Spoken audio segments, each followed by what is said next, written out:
Anche il patriarca di Venezia, Monsignor Francesco Moraglia, insieme a tutto il presbiterio veneziano, ha inviato un messaggio assicurando vicinanza e preghiera a Papa Francesco, ricoverato al Gemelli per un'infezione respiratoria. Monsignor Moraglia ha così affidato il Santo Padre alla Madonna della Salute, tanto cara ai veneziani, e ribadito ancora una volta la sua gratitudine al pontefice che recentemente lo ha anche nominato come componente del Dicastero Vaticano e della Commissione Cultura. Ringrazio il Santo Padre per questo incarico, sono stato già a Roma nel Dicastero, ho parlato col Cardinale Presidente di questo Dicastero e ci sono tante opportunità anche tenendo conto proprio della città di Venezia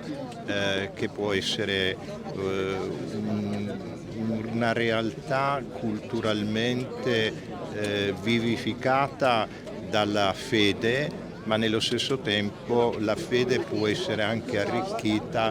dalla bellezza, dalla storia della città di Venezia. Anche il governatore Zaia ha inviato al patriarca un messaggio di felicitazioni per questo nuovo incarico e servizio. 11 anni a Venezia, tanti auguri, come sono stati? Sono stati dei begli anni, sono passati per me velocemente e spero di averne ancora davanti e poter essere capace di interpretare al meglio quello che il Signore vuole da un vescovo,